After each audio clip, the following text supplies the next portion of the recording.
Pagi. Jadi kami dari kelompok yang sakti akan menampilkan drama Seorang Sakti. Saya Agnes sebagai prajurit 1, Dayak 1, dan anak kecil. Saya Nasita sebagai Siamang. Saya Joshua sebagai istri 2. Saya juga sebagai pengawas 1, pengawas 2, Dayak 2, sama saya Alvin sebagai putri. Saya Nabila sebagai murid. Selamat menyaksikan.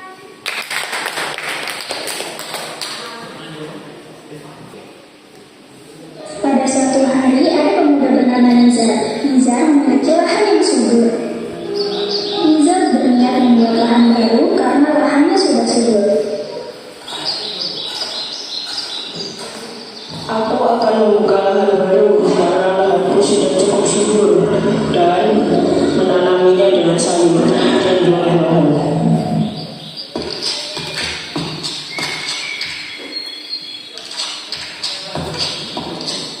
Siapa kamu? Bagaimana kamu bisa berada di lahanku? Aku tadi datang bersama dengan teman-temanku untuk mengambil sayuran. Kamu boleh mengambil sayur dan buah-buahan di lahan ini sebanyak yang kamu mau. Terima kasih Tuan, kamu sungguh baik hati. Keesokan harinya,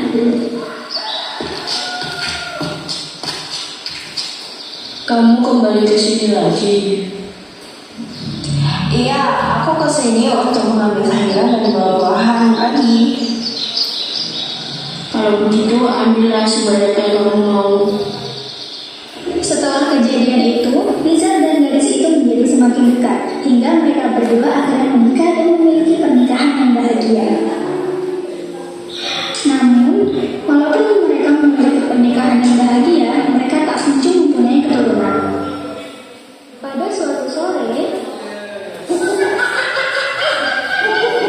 Suamiku, daripada kita hanya hidup berdua saja, kurasa seekor siamang pun tak apa, agar rumah tangga kita semakin ramai. Kamu benar istriku, rumah tangga kita pasti akan semakin ramai. Tak peduli walaupun seekor siamang. setelah tak lama dari hari itu, istri Nizar akhirnya hamil. Suamiku, akhirnya aku hamil. Ini hal yang sangat menyejukkan, tapi juga sangat membahagiakan. Ya, kamu benar. Akhirnya kamu hamil juga. 9 bulan kemudian, Akhirnya, momen-momen yang sangat menantikan pun tiba. Anakku akan lahir.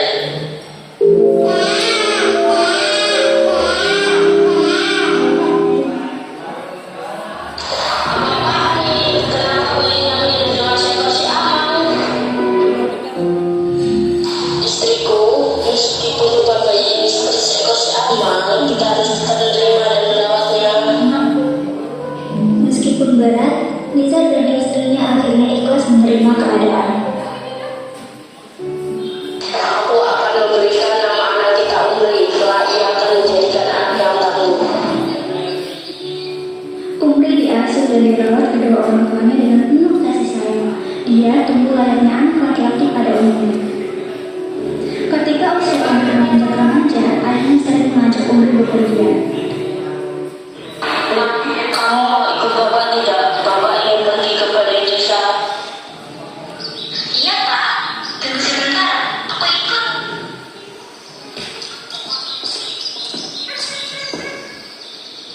Kenapa orang itu mirip seperti siamang, sangat menjijikan. Jangan dekatinya Nak, dia akan kutukan. Ayo kita pergi. Umri dan Nizar pun yang mendengar percakapan itu merasa sakit hati. Jangan dengarkan perkataan orang lain, nak. Nanti mereka memang jahat. Tidak apa-apa Pak, Umri bangga kok memiliki keunikan seperti ini.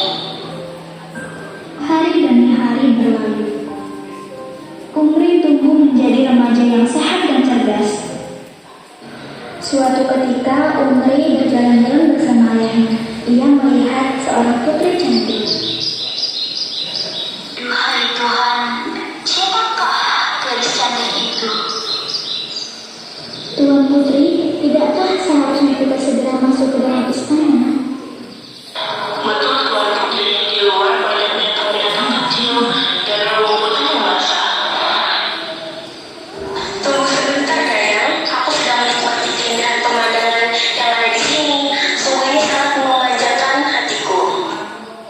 Umri terpesona melihat kecantikan putri itu. Di hatinya muncul rasa kagum.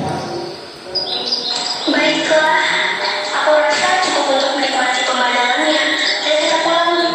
Baik, Tuan Putri. Ayah Tuan Putri, saya tunggu. Kemana Putri itu akan pergi? Aku harus mengikutinya. Diam-diam dia mengikuti sang putri sampai ke istananya. Sejak saat itu, Umri sering datang ke istana secara diam-diam. Umri memandangi kecantikan putri itu dari jauh. Putri itu sangat cantik. Andai saja aku bisa bertemu dia secara langsung dari dekat. Hei, siapa di sana? Tengahlah, cepat tangkap dia. Baik, Tuan Putri. Prajuritku berhasil menangkap Umri di balik semak-semak itu. Apa-apa ini? Jadi yang mengawasiku hanya seekor siamang sebesar ini? Betul, Tuan Putri. Hanya ini yang kami temukan di balik semak-semak itu. Kami sudah mencarinya, tapi tak kunjung menemukan seorang pun. Sejujurnya, aku adalah manusia, tapi tidak apa-apa. Dengan begini, aku bisa selalu dengan Tuan Putri. Umri hanya bisa mengucapkan itu di dalam batinnya. Sebaiknya kita pelihara aja siamang ini. Dia juga tidak terlalu buruk, malah terlihat lucu. Umri akhirnya menjadi hewan peliharaan sang putri. Umri ditempatkan di sebuah kandang yang tidak jauh dari kamar sang putri. Dari ujung kamar putri, Umri ditempatkan di sebuah kandang. Sang putri mengurus Umri dengan baik, dan Umri sangat bahagia karena bisa dekat dengan Tuan Putri. Aku senang. Akhirnya aku bisa dengannya.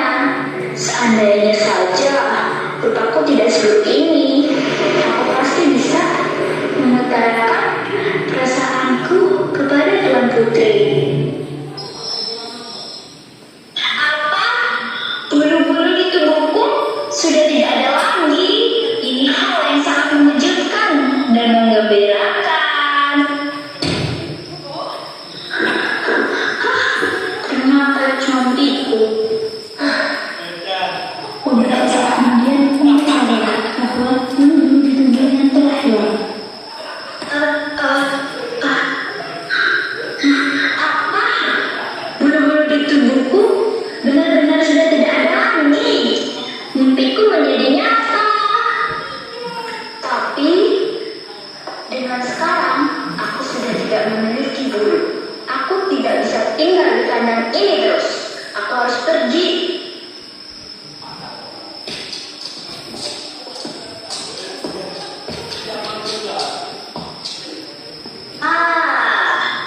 Aku bisa bergaul dengan mereka.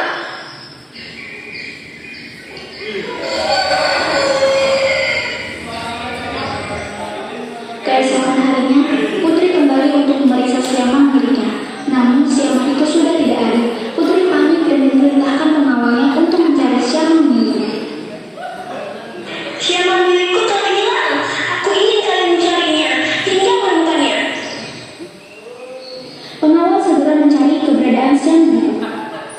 Setelah mencari cukup lama, pengawal pun kembali ke sang putri. Putri, maaf kami tidak menemukan siamang yang Anda cari. Kami telah mencarinya kemana-mana dan ke seluruh istana, namun kami tidak menemukannya. Putri berpikir sejenak sebelum pandangannya teralihkan oleh seorang pengawal.